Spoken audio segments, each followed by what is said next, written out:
The transport shuttle descended towards Station Kepler 7, and Corporal Han Ji-woo pressed her face against the window. She had never seen anything like it. The station hung in space like a massive wheel of metal and light, bigger than any city she had ever visited back on Earth. Ships from a dozen different worlds docked along its outer rim, each one stranger than the last. "First time off Earth?" asked the soldier sitting next to her. His name was Kang Min-ho, and he had been talking nonstop since they left the lunar station 3 days ago. "Yes," Ji-woo said quietly. She did not like to talk much, especially not to someone like Min-ho, who seemed to think being from the Seoul Special Forces made him better than everyone else. "You will wash out in a month," Min-ho said with a grin. "Most humans do. The aliens do not think we are tough enough for their precious academy." Ji-woo did not answer. She had heard this already. Humans had only been in space for 30 years. Every other species in the Galactic Coalition had been traveling between stars for thousands of years. They had better technology, stronger bodies, and longer lives. Humans were the newcomers, the weak ones, the species that everyone expected to fail. The shuttle docked, and Ji-woo grabbed her small bag. Everything she owned fit inside it. She had grown up in the lower districts of Neo-Seoul, where her parents worked in factories and money was always tight. The military had been her only way out, and now the military had sent her here, to this place where she would be trained alongside alien soldiers. The station's interior was massive. Ji-woo walked through corridors filled with creatures she had only seen in videos. There were the Corosians, tall beings with 4 arms and armor-like skin.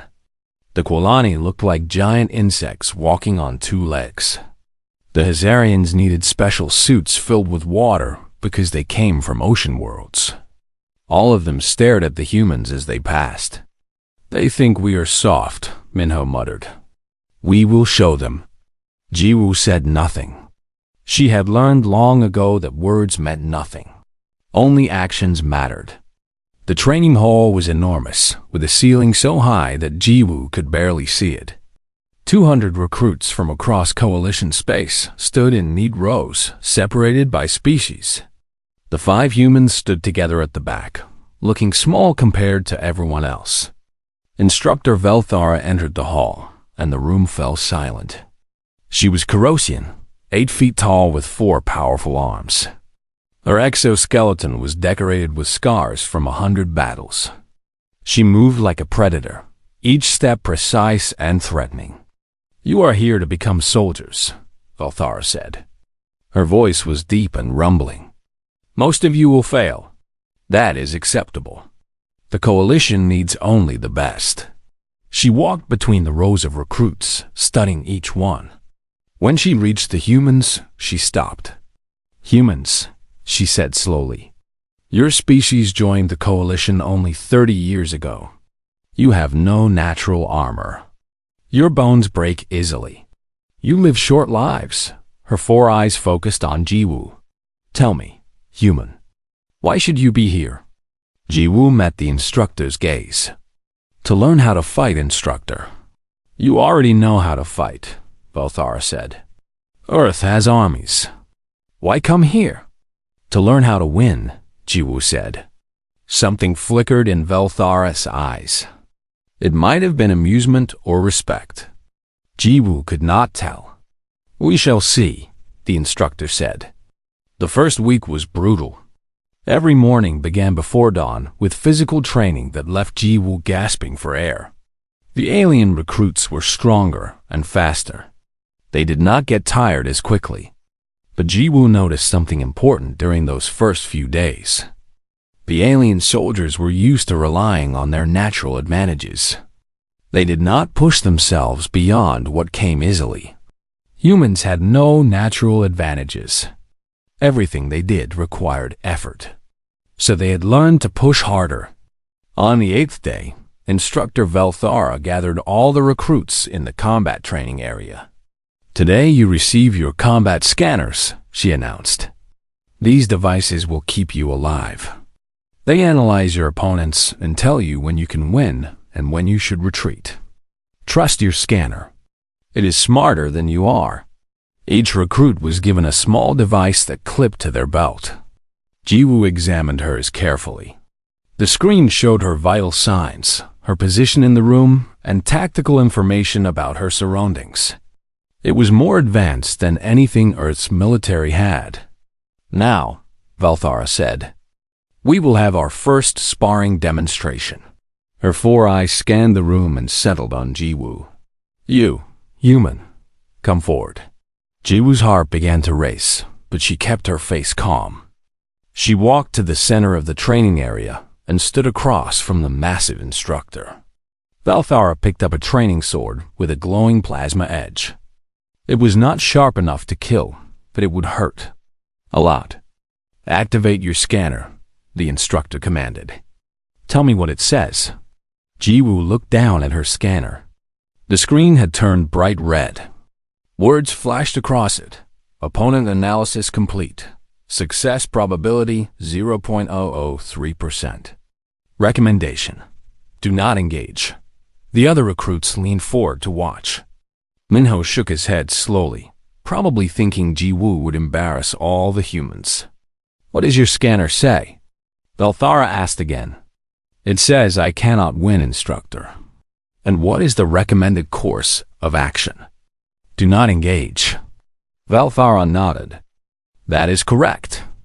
When your scanner gives this warning, you should request a different opponent or withdraw from combat. There is no shame in recognizing impossible odds. She began to lower her sword. You may return to. I engage anyway, Jiwoo said quietly. The hall went completely silent. Valthara's mandibles clicked together in what might have been surprise. Your scanner clearly states you cannot win. Did you not understand the reading? I understood it, instructor, Jiwoo said. She picked up a training blade from the equipment rack and moved into a fighting stance. But I am human. We engage anyway. For a long moment, Valthara just stared at her. Then the instructor's mandibles clicked again, this time in what was definitely amusement. Very well. I will not hold back. It would be disrespectful to do so. I would not want you to, instructor. Valthara attacked with blinding speed. Her four arms moved in patterns that Jiwoo could barely follow. The training sword came at her from multiple angles at once. Jiwoo's scanner screamed warnings, flashing red, begging her to surrender. She ignored it. Jiwoo had grown up fighting. Not in training halls with rules and instructors, but in the streets of the lower districts where you learned fast or got hurt. She had learned that bigger, stronger opponents always expected you to fight their way. They expected you to try to match their strength. So she did not try. Instead, Jiwoo moved like water. When Valthara's primary sword came down in a crushing overhead strike, Jiwoo was not there anymore. She slipped to the side, using the instructor's own momentum against her. When two of Valthara's arms swung in coordination, Jiwoo ducked under the blades and aimed for the small gap between the instructor's armored plates. She did not land the strike. Valthara was too fast for that. But the instructor's third arm had to block, which meant Jiwoo had forced a response. The fight continued. Jiwoo took hits. The plasma blade caught her shoulder, her thigh, her ribs. Each impact sent pain shooting through her body. Her scanner kept flashing that terrible message. Do not engage. Do not engage. But there was a rhythm to Valthara's attacks. Jiwoo began to see it. The instructor always led with her primary hand, followed with the secondary, then the tertiary arms. It was efficient and deadly, but it was a pattern. Humans were good at finding patterns. Valthara's primary sword came down again, fast as lightning.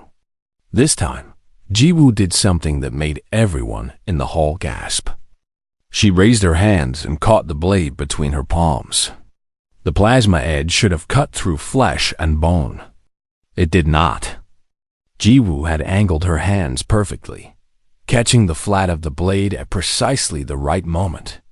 The force of the strike still drove her to one knee, and she felt the heat of the plasma burning against her skin, but she held on. For just a second, she held one of Velthara's weapons immobile. Then the instructor's other 3 arms moved. They disarmed Jiwoo, swept her legs, and pinned her to the floor in less than a heartbeat. The match was over. Jiwoo lay on her back, breathing hard, her hands throbbing with pain. She had lost, exactly as her scanner had predicted. But she had lasted 30 seconds against one of the deadliest warriors in Coalition space. She had forced the instructor to use all 4 arms. She had caught a blade with her bare hands. Velthara stood over her. "You lost," the instructor said. "Yes, instructor. Your scanner was correct. You could not win." "Yes, instructor. So why did you engage?" Jiwoo slowly got to her feet. Her legs shook, but she forced her stand straight. "Because if I only fight when I can win, I will never learn how to win fights I should lose." The hall remained silent.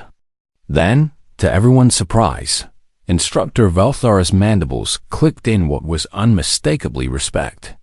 "Dismissed," the instructor said. "All of you. Except you, human. You will stay." The other recruits filed out, whispering to each other. Minho caught Jiwoo's eye as he left, and for once, he was not grinning. He looked thoughtful. When they were alone, Velthara examined Jiwoo's burned hands. "You need medical treatment." "I will be fine, instructor." "That was foolish," Velthara said. "Catching a plasma blade with your hands. You could have lost your fingers, but I did not." Velthara was quiet for a moment. Then she said something in her own language. A phrase thought 3 months had passed since Jiwoo caught Instructor Velthara's blade with her bare hands. The story had spread throughout Station Kepler 7, and now everyone knew about the human who ignored her scanner's warnings. Some thought she was brave. Others thought she was stupid. Jiwoo did not care what they thought. The academy had started with 200 recruits. Now only 87 remained. The training had been brutal, designed to break anyone who was not strong enough. Many aliens had left, unable to handle the pressure. Of the 5 humans who had started, only 3 remained. Jiwoo was still there. So was Kang Minho, though he complained less now and trained harder. The 3rd human was Park Suji, a quiet woman from the Marine Forces who rarely spoke but never quit. The 3 of them had formed an unofficial team, watching each other's backs. "Today you face combat simulations," Instructor Velthara announced to the remaining recruits. "These scenarios are based on real battles. You will lead a squad of mixed species against impossible odds. Most of you will fail. That is the point." She divided the recruits into teams of 8. Jiwoo found herself as squad leader with Minho, Suji, 3 Quilani soldiers, and 2 Husarians. The Quilani were insect-like beings who were excellent at coordinating their movements. The Husarians were strong but needed to keep their skin moist, which made them uncomfortable in dry environments. The scenario loaded onto their tactical displays. Jiwoo read the mission briefing carefully. Defend a research station against a Vexen raid. The Vexen were the Coalition's enemies, a brutal species known for their aggressive tactics and bioweapons. According to the simulation, Jiwoo's squad of 8 would face 50 Vexen attackers. The station's shields would fail in 12 minutes. Evacuation shuttles would arrive in 20 minutes. Jiwoo activated her combat scanner. The device analyzed the scenario and flashed its recommendation. Situation untenable. Initiate immediate evacuation to secondary positions. In other words, run away. The Quilani squad member, whose name was Tikresh, studied his own scanner. The optimal strategy is clear. We evacuate non-essential personnel through the eastern corridor while maintaining a fighting retreat. We cannot hold against these odds. I agree, said one of the Hessarians. Our scanners all show the same thing. Staying here means death. Minho looked at Jiwoo. What do you think, squad leader? Jiwoo studied the tactical map. The research station had several interesting features. An experimental plasma reactor that was marked as unstable. Atmosphere control systems. Emergency shield generators. All of it was designed just to make the scenario more complex, to give the recruits more things to worry about while they executed their retreat. But Jiwoo saw something else. She saw tools. We are not retreating, she said. The squad members stared at her. The scanners clearly indicate. Tikresh began. I know what the scanners say, Jiwoo interrupted. They said I could not last 30 seconds against Instructor Velthara. They were wrong. This is different, Tikresh insisted. This is a tactical scenario with clearly defined parameters. The math is simple. 8 against 50 equals defeat. The math is wrong, Jiwoo said flatly. It only counts numbers. It does not count creativity. She pulled up the plasma reactor specifications on her display. This reactor is unstable. According to these readings, it could overload if pushed beyond safe parameters. Suji leaned forward, studying the data. She spoke rarely, but when she did, people listened. You want to use the reactor as a weapon? Yes, Jiwoo said. We overload it to critical levels. Set it as a 12-minute timer. Then, we use the station itself as our fortress. We do not fight in the open. We make them come to us through corridors and choke points. Minho grinned.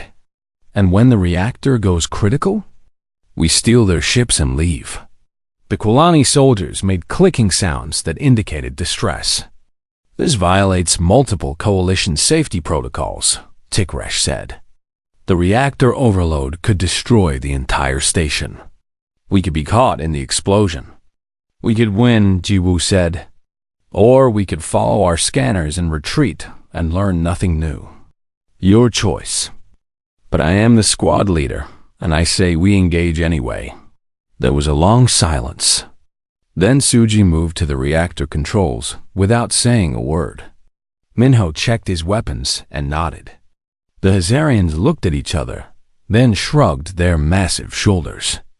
Tikresh made a frustrated clicking sound. Humans are insane. Probably, Jiwoo agreed. But we are good at winning fights we should lose. The simulation began. The Vexen forces approached the station in 3 waves. They expected minimal resistance. According to standard coalition doctrine, the defenders should already be retreating. Instead, they found the station's outer sections venting atmosphere explosively into space, creating defensive barriers of frozen gas and debris. The reactor was climbing toward critical levels, making the entire structure unstable. The defenders were using the station itself as a weapon. Jiwoo coordinated the defense from the central control room.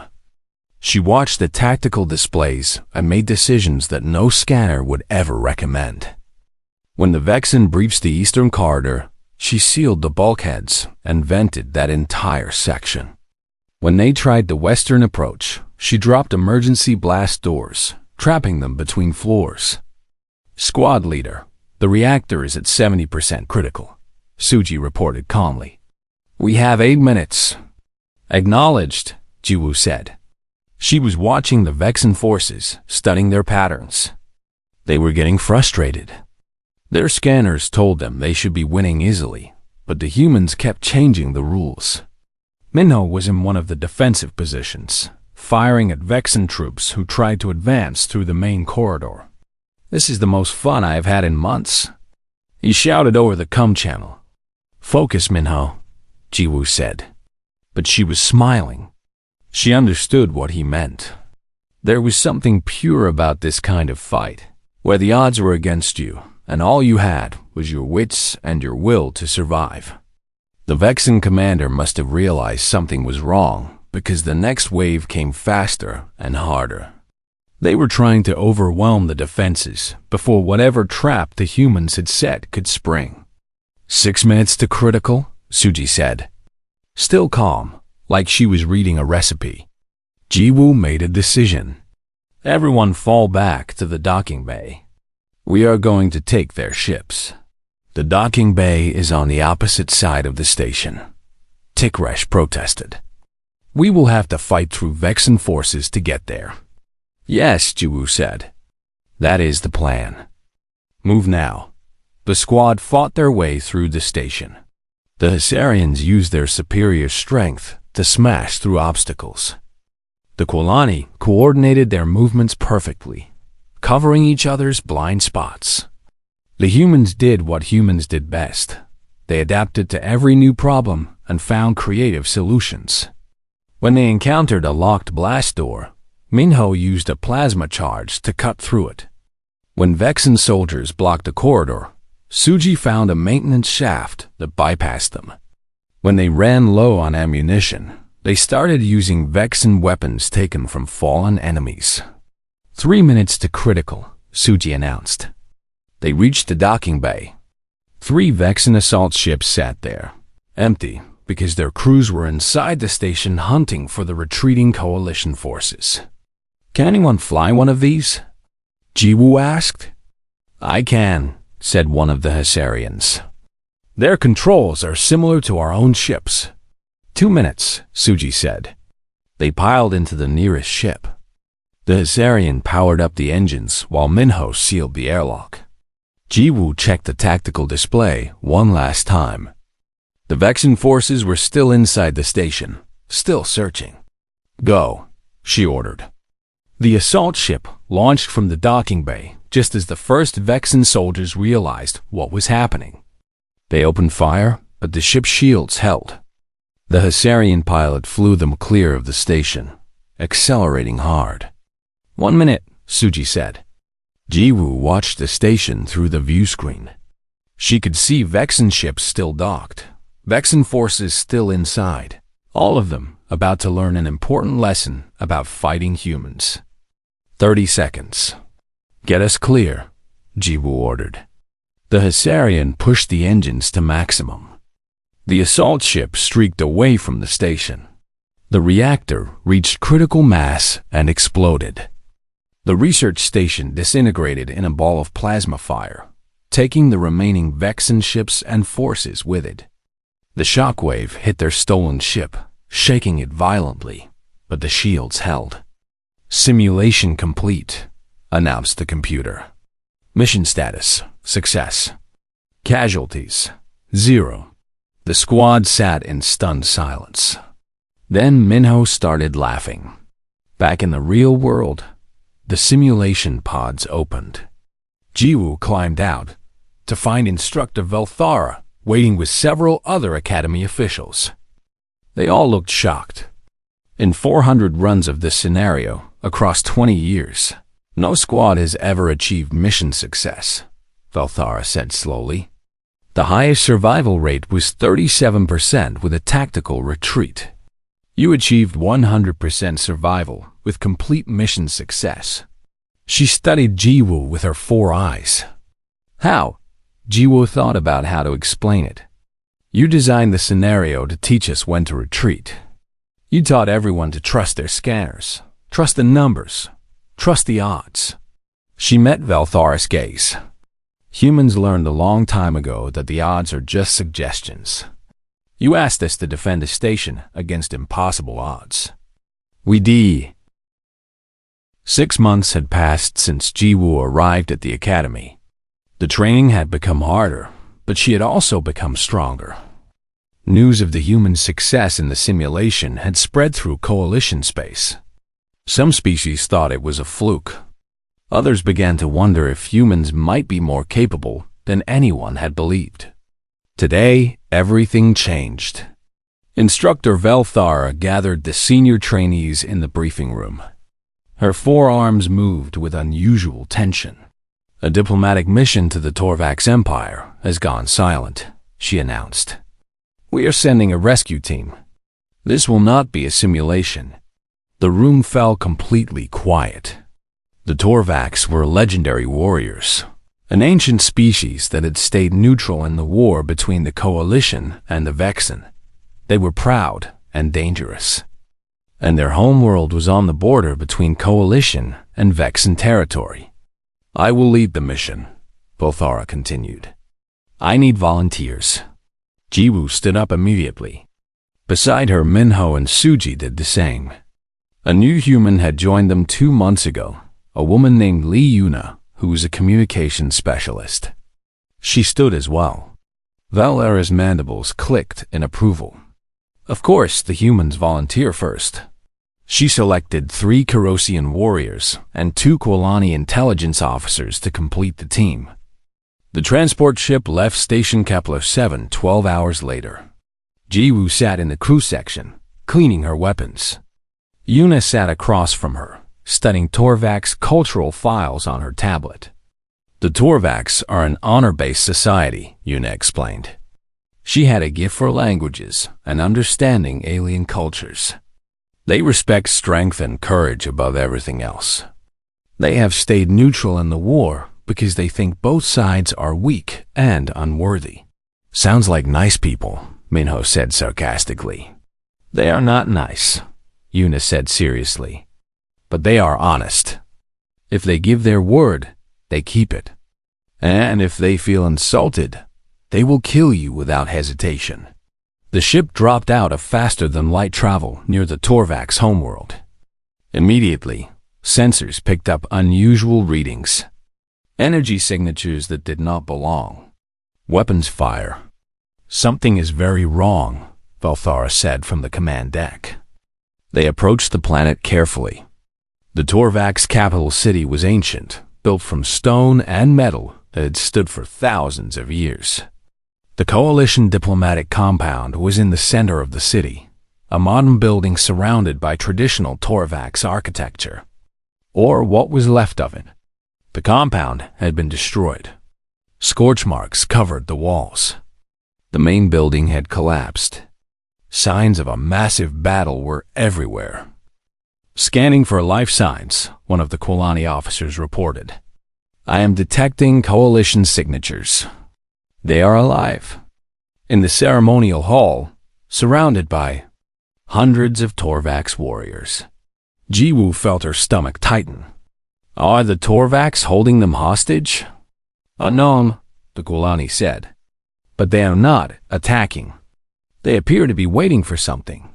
Belthara made a decision. "We go in. Stealth approach. Find out what happened before we act." The team landed outside the city and moved in on foot. Jiwoo wore adaptive camouflage that helped her blend with the surroundings, but she felt exposed. This was not a training exercise. If they made a mistake, people would actually die. They reached the diplomatic compound as night fell. The Torvax guards did not stop them. They did not even seem surprised to see Coalition soldiers. They just watched silently as the team entered the ruined building. Inside the ceremonial hall, they found the Coalition diplomats. 12 of them, sitting in a defensive circle, exhausted but armed. Surrounding them were at least 300 Torvax warriors, weapons drawn but not attacking. It was the strangest standoff Jiwoo had ever seen. Yuna stepped forward and spoke in the Torvax language. After a moment, a massive Torvax commander approached. He was 9 feet tall with 6 eyes and skin like stone. "I am Commander Carvex," he said in heavily accented Coalition standard. "You are from the Academy?" "Yes," Belthara said. "We came to rescue our diplomats." "What happened here?" Carvex gestured to the destruction around them. 3 days ago, Vexen infiltrators attacked during a diplomatic reception. They tried to assassinate our emperor. He pointed at the Coalition diplomats. "Your people fought beside us, saved the emperor's life." Jiwoo saw one of the diplomats, a middle-aged human man with bandages covering his chest. Yuna checked her files quickly. "That is Ambassador Choi Doyeon," she whispered. "The human threw himself in front of the assassination blade," Carvex continued. took the strike meant for our emperor. He survived, barely. His action showed us that humans, at least, understand honor. Then why are you holding them? Minho demanded. We are protecting them, Karvek said. The Vexen fleet is in orbit. They demand we hand over your diplomats. They claim your people were the assassins, not the defenders. We know this is a lie, but we are neutral. If we refuse the Vexen, we risk war. Jiwoo understood the situation now. The Torvax believed the diplomats were innocent, but they could not let them go without breaking their neutrality. So they had been holding them here for 3 days, trying to decide what to do. And now the Vexen were demanding the diplomats be handed over. Jiwoo checked her scanner. It analyzed the situation quickly. Vexen fleet in orbit, 12 warships. Coalition backup, at least 8 hours away. Torvax neutrality, critical political concern. The scanner's recommendation was clear. Negotiate diplomat transfer. To Vexen custody. Pursue diplomatic solution. In other words, give up the diplomats and hope to get them back later through negotiations. Let me talk to Ambassador Choi, Jiwoo said. Karvex allowed it. Jiwoo knelt beside the injured diplomat. He was pale and clearly in pain, but his eyes were sharp. You are from the academy, he said. It was not a question. Yes, Ambassador. Then you should know this is not a training scenario. The Vexen will not negotiate in good faith. If we are handed over, we will disappear. They will use us as hostages or examples. I know, Jiwoo said. So leave us, Choi said quietly. Do not trade your lives for ours. I knew the risks when I stepped in front of that blade.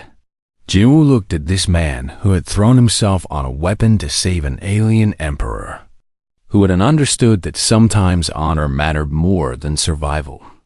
She stood and walked back to her team. The scanner says we should negotiate with the Vexen, hand over the diplomats and deal with it through diplomatic channels later. That is the logical approach, one of the Kwalani officers said. Yes, Jiwoo agreed. But we are human. We do not leave our people behind. We do not negotiate with kidnappers.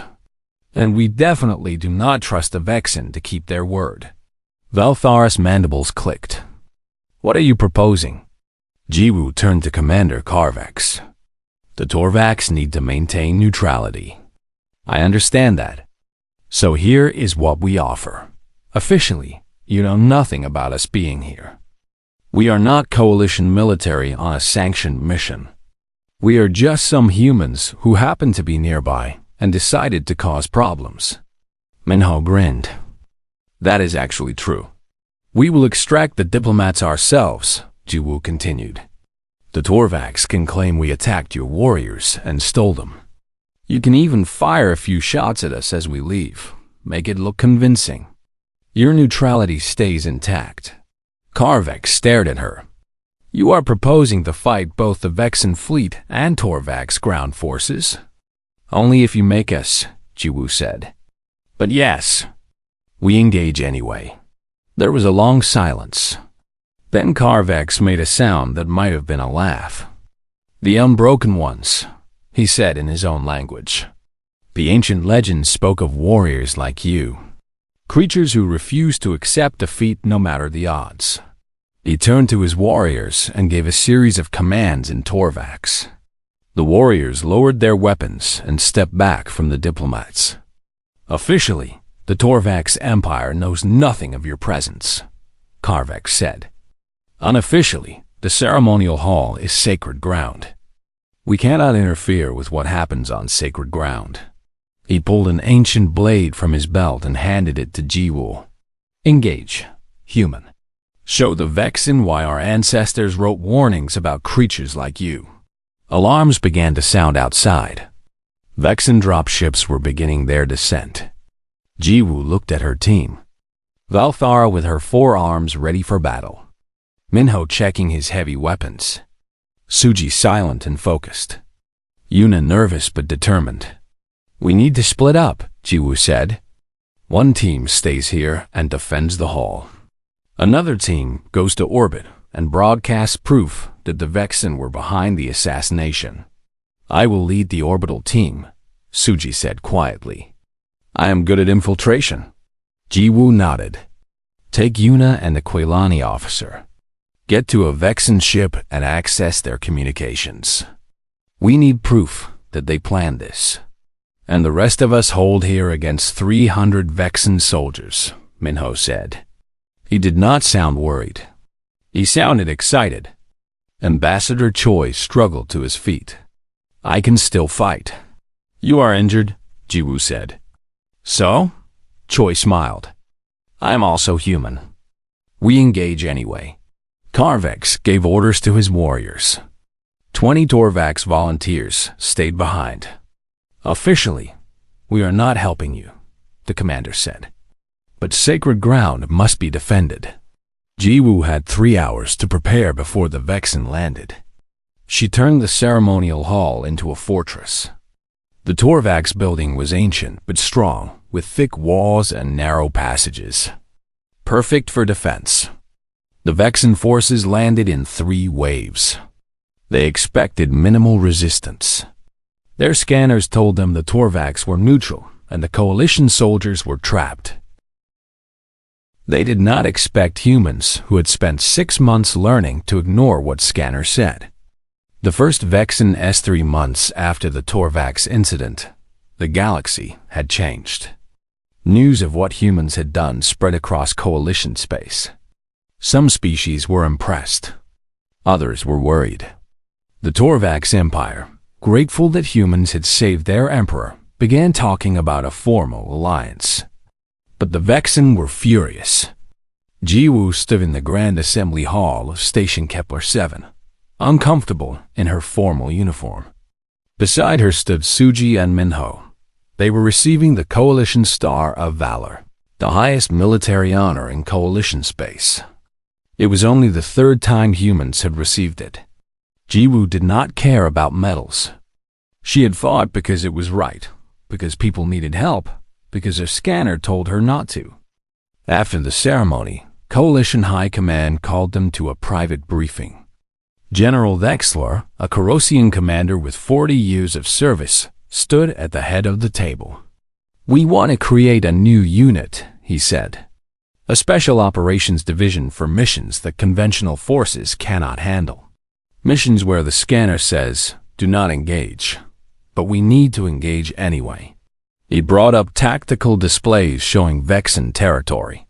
The Vexen are holding 47 Coalition prisoners on the planet Kresh-9. Intelligence says they will be executed in 72 hours as retaliation for the Torvax exposure. Jiwoo studied the displays. Kresh-9 was deep in Vexen space. The prison facility looked like a fortress.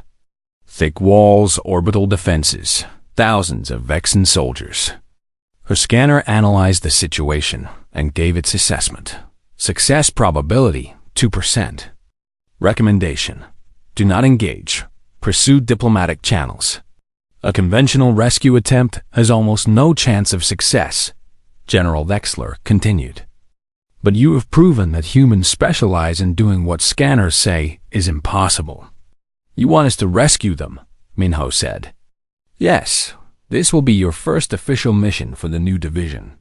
If you succeed, it proves the concept. If you fail, the general did not finish that sentence. Jiwoo looked at her team. Suji was calm as always. Minho was ready for a fight. Yuna looked nervous but determined. Instructor Velhol Soar stood in the corner, watching. We will need more than just us, Jiwoo said. This is a full military operation. You can recruit anyone willing to volunteer, the general said. We have Torvax warriors who want to repay their debt. Corosian soldiers trained in your methods. Choose your team. Jiwoo spent the next 24 hours building her force. She chose 20 human volunteers who understood how to fight against impossible odds. 15 Torvax warriors who had fought beside her at the ceremonial hall. 10 Corosian soldiers who believed in the human way of war.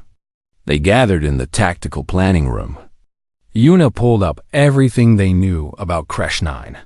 The prison is designed to be impenetrable, she said. Orbital weapons platforms, ground-based shields, automated defense systems. The Vexen learned from their past failures. How many Vexen soldiers guard the facility? Suji asked. Over 3,000.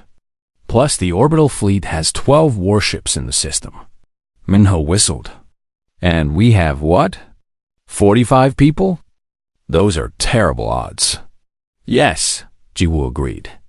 She was studying the prison layout, thinking, if we try to fight our way in with force, we will fail. We are outnumbered too badly. So what is the plan? One of the Torvax warriors asked. Jiwoo was quiet for a long time. Then she asked, what would the Vexen do if they were rescuing their people?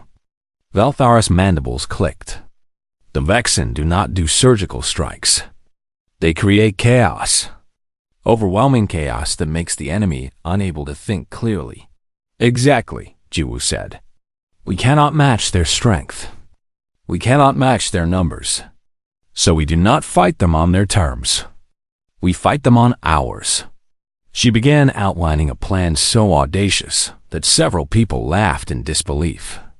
But as she explained the details, the laughter stopped. This is insane, one of the Corosian soldiers said. Yes, Jiwoo agreed. But it might work. The plan had 5 phases. Phase 1. Broadcast fake intelligence across. Vexen channels claiming a massive coalition fleet was approaching. Kresh 9. Phase 2. Use Torvax technology to create fake sensor readings of coalition warships entering the system. Phase 3. While Vexen forces scrambled to defend against a fleet battle that was not coming, insert a small team via stealth. Phase 4. Make the Vexen think their own prison was compromised from inside. Trigger a complete evacuation. Phase 5. In the chaos, extract the prisoners using Vexen evacuation ships. This relies entirely on the Vexen behaving exactly as you predict, Yuna pointed out. No, Jiwoo said. It relies on us adapting when they do not. We have 3 backup plans and the willingness to create a 4th on the spot. They launched the operation 48 hours later. Phase 1 worked perfectly.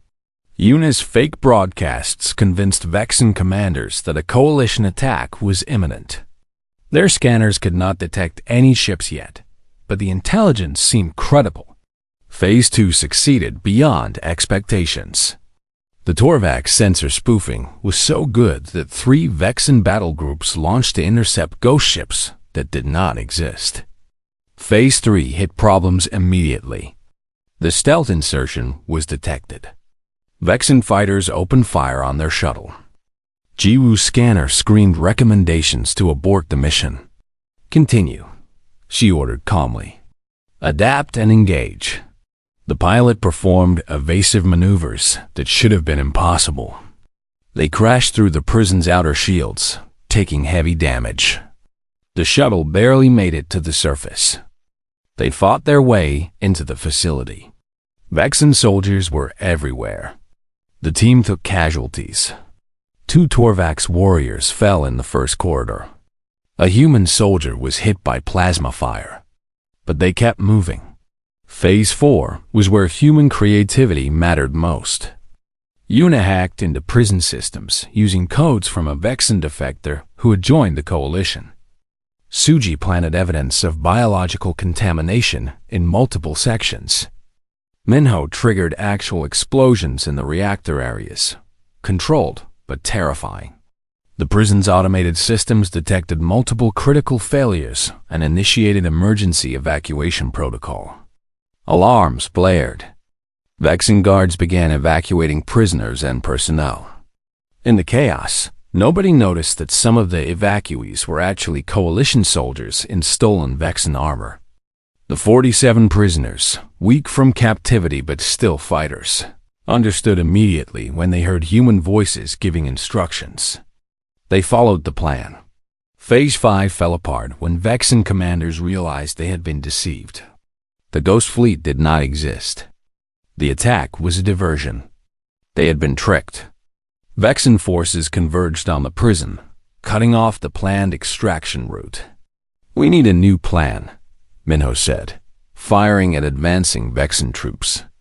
Jiwoo's mind raced. The original plan would not work now.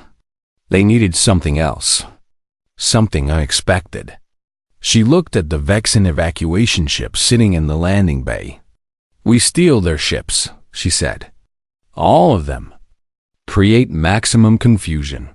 "That is not a plan," one of the Corosian soldiers protested. "That is chaos." "Exactly," Jiwoo said. "We engage with chaos." They split into groups. Each group took a different evacuation ship. Torvak's warriors held the landing bay while humans and rescued prisoners boarded. Minho used heavy weapons to destroy the bay's control systems, making it impossible for the Vexen to override their ship controls. Jiwoo's ship lifted off just as Vexen reinforcements arrived. Plasma fire lit up the sky. Their shields took hits. Warning alarms screamed. "Faster!" Jiwoo shouted to the Torvak's pilot. The pilot pushed the engines beyond safe limits. 6 evacuation ships rose from the prison, carrying coalition soldiers and freed prisoners. Vexen fighters pursued them. "The orbital platforms are targeting us," Yuna reported, her voice tight with fear. "Evasive maneuvers," Jiwoo ordered. "Do not fly in patterns. Stay unpredictable." The ships scattered, each taking a different route to orbit. The Vexen weapons platforms tried to track them, but could not predict which direction they would go. Human pilots flew like humans fought, with creative chaos that no scanner could calculate. 3 ships made it through the orbital defenses. 2 were hit but survived with heavy damage. 1 went down, crashing back to the planet's surface. Jiwoo watched it fall and felt her chest tighten. "Did they survive?" she asked. "Checking," Suji said. She worked the communications frantically. "Yes, they are alive." Requesting emergency pickup. Jiwoo made a decision that went against every tactical recommendation. "We go back for them. The Vexen fleet is converging on this position," Belthara warned. "If we stay, we will be caught." "Then we better be fast," Jiwoo said. "We do not leave our people behind. Ever." 2 of the evacuation ships turned back, diving toward the planet while Vexen warships closed in. It was suicide. Every calculation said they would be destroyed. They engaged anyway. The rescue took 4 minutes. 4 minutes of dodging weapons fire, of shields failing, of hull breaches and emergency repairs. But they got everyone off the crashed ship. As they climbed back toward orbit, Vexen warships surrounded them. Weapons powered up. They were trapped. Then new ships appeared on sensors. Coalition vessels, arriving early because they had pushed their engines beyond safety limits to get there faster. And Torvak's warships, no longer neutral, coming to support their human allies. The Vexen fleet, outnumbered now, retreated. "All ships, report status," Jiwoo said over the communications channel. One by one. 1 year had passed since Han Jiwoo first stepped onto Station Kepler 7.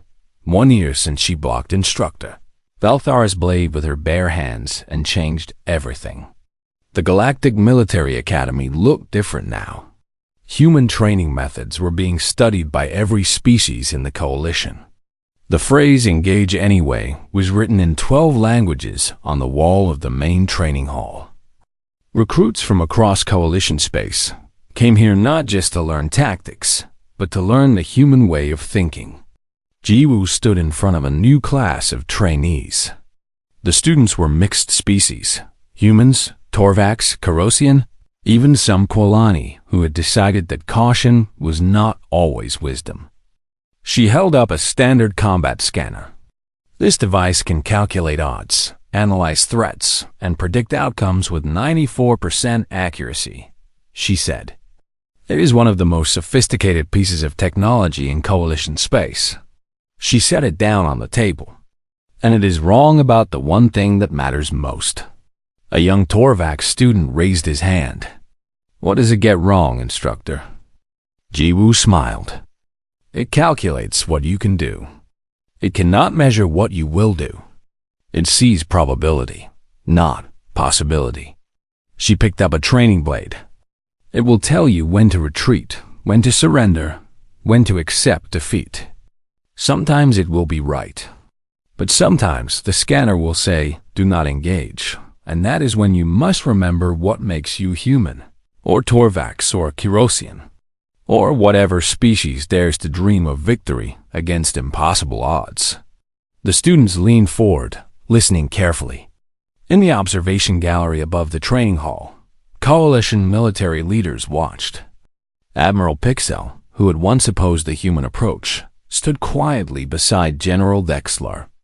1 year ago, I thought they were reckless, Pixel said. I thought their tactics would lead to disaster. And now?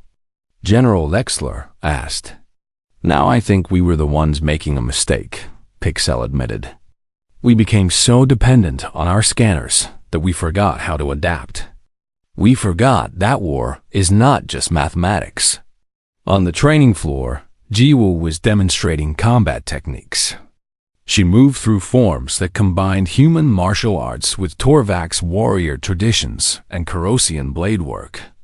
It was a new style, born from cooperation between species. After the class ended, Jiwoo met with her team in their operations center.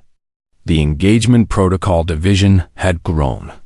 What started as 45 soldiers was now 200, with more volunteering every week. Suji was reviewing intelligence reports. Minho was training new recruits. Yuna was coordinating with diplomatic teams across Coalition space. Valthara, now officially part of the division, was planning their next mission. We have a problem, Valthara said, bringing up tactical displays. The Vexen are adapting to our methods. They are studying how we fight and developing countermeasures. Jiwoo studied the reports. Vexen commanders had begun using unpredictable tactics themselves. They were learning to think like humans, to embrace chaos instead of order. Good, Jiwoo said, surprising everyone. Good?